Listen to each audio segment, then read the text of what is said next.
여러분, 잠깐 이 숫자를 한번 보시겠습니까? 2만원짜리 음식을 팔았습니다. 주문이 들어왔고 음식을 만들었고 배달도 나갔습니다.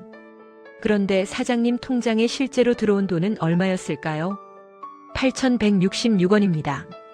2만원을 팔았는데 손에 쥔 돈이 8,166원.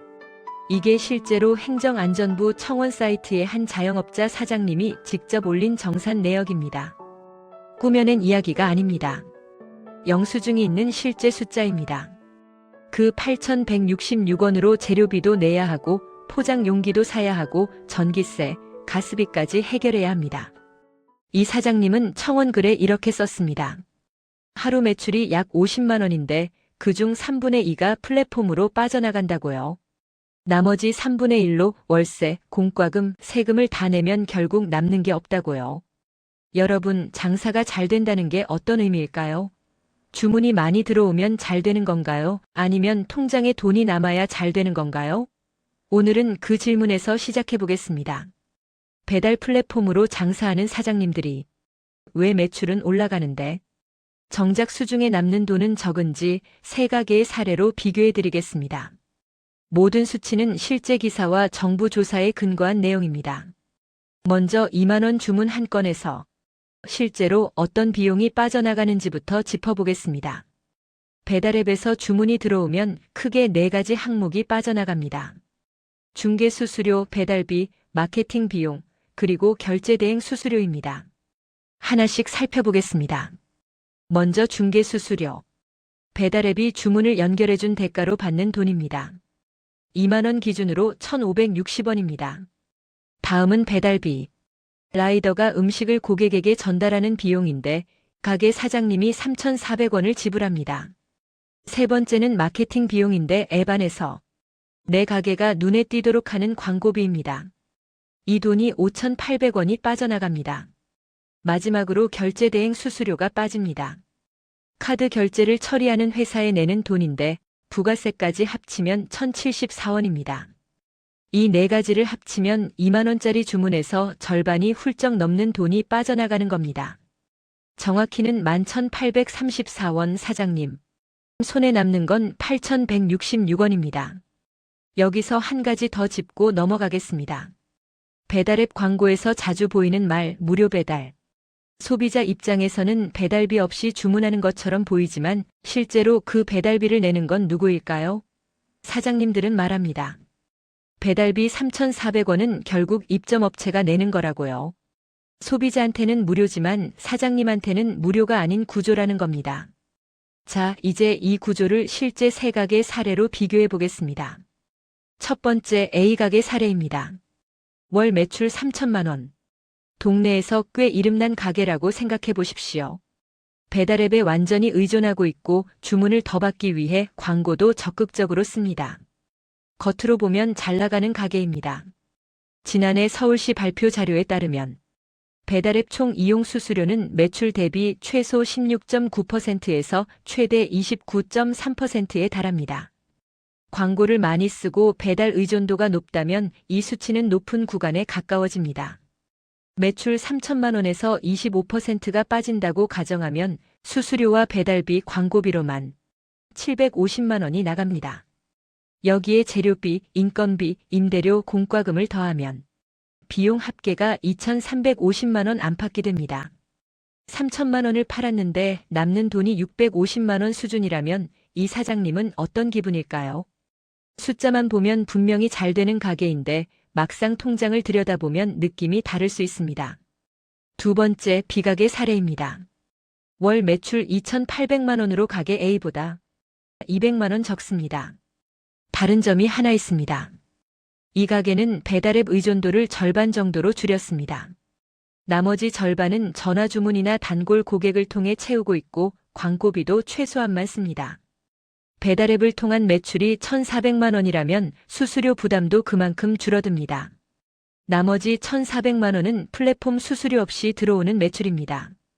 고정비가 비슷하다고 가정하면 매출은 가게 A보다 적지만 실제로 손에 남는 돈은 오히려 더 많을 수 있습니다. 여러분이라면 매출 3천만 원짜리 가게와 2,800만 원짜리 가게 중 어느 쪽이 더 낫다고 보시겠습니까? 숫자만 보면 답이 명확한 것 같지만 구조를 들여다보면 생각이 달라질 수 있습니다. 세 번째, 시각의 사례입니다. 월 매출 2,500만 원으로 셋 중에 가장 낮습니다. 배달앱은 보조 수단으로만 씁니다. 홀 손님과 전화 주문 중심으로 운영하고 있습니다. 배달앱을 통한 매출이 1,000만 원 수준이라면 수수료 부담도 그만큼이고 나머지 1,500만 원은 고스란히 사장님 수중으로 들어옵니다. 매출이 가장 낮은데 실제로 남는 돈은 가장 많을 수 있는 구조. 이게 세 가게 비교에서 보이는 핵심입니다. 매출이 전부가 아니라는 겁니다. 그 매출을 만들기 위해 어디에 얼마를 쓰느냐가 진짜 수익을 결정합니다. 그렇다면 왜 사장님들은 알면서도 배달앱 의존도를 쉽게 줄이지 못할까요? 여기서 구조적인 문제가 드러납니다. 첫째, 수수료 구조입니다. 현재 배달앱 중개 수수료는 매출 규모에 따라 2.0%에서 7.8%까지 차등 적용됩니다. 수치만 보면 낮아진 것 같지만 현장에서는 다른 말이 나옵니다.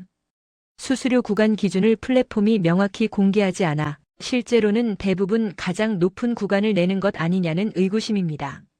정부 조사에서 수수료 적정성 점수가 100점 만점에 38.2점으로 나온 배경을 여기서 읽을 수 있습니다.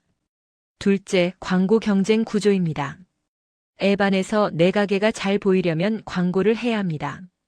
그런데 경쟁 가게들도 똑같이 광고를 하기 때문에 안 하면 주문이 줄고 하면 비용이 늘어나는 구조가 만들어집니다.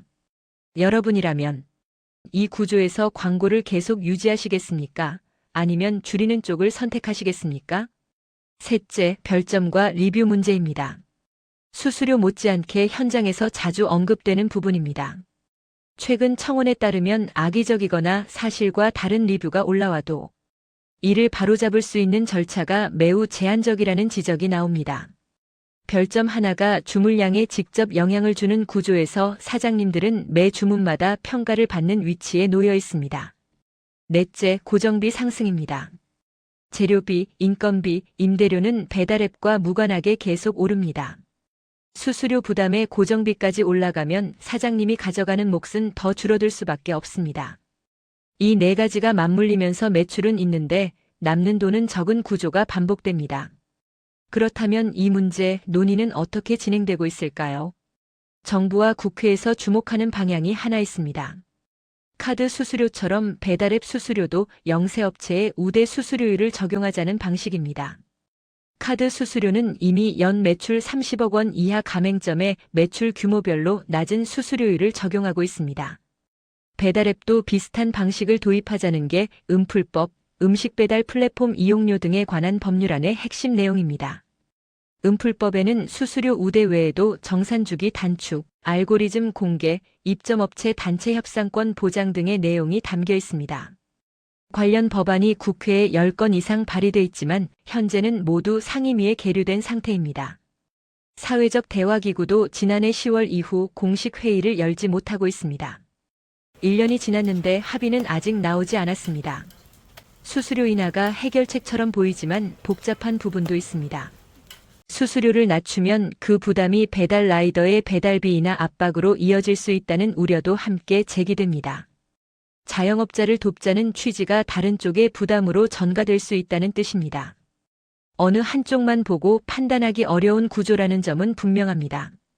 오늘 이야기를 마무리하겠습니다. 가게 A, B, C를 다시 한번 떠올려 보십시오. 매출 3천만 원짜리 가게가 2,500만 원짜리 가게보다 반드시 더 많이 버는 건 아닐 수 있습니다. 매출을 만들기 위해 어디에 얼마를 쓰느냐에 따라 실제로 손에 남는 돈이 달라지기 때문입니다. 배달앱은 장사의 폭을 넓혀준 도구임은 분명합니다. 그런데 그 편리함 뒤에 어떤 비용 구조가 작동하고 있는지 한 번쯤 들여다볼 필요가 있습니다. 2만 원을 팔아서 8,166원을 손에 쥐는 구조. 이게 지속 가능한 장사인지 여러분은 어떻게 보십니까? 오늘 이 이야기가 주변의 배달앱으로 장사하시는 분들께 작은 참고가 됐으면 합니다. 구조를 알아야 진짜 수익이 보입니다. 구독과 좋아요 눌러주세요. 다음 영상 만드는데 큰 힘이 됩니다. 지금까지 매콤 경제학이었습니다. 감사합니다.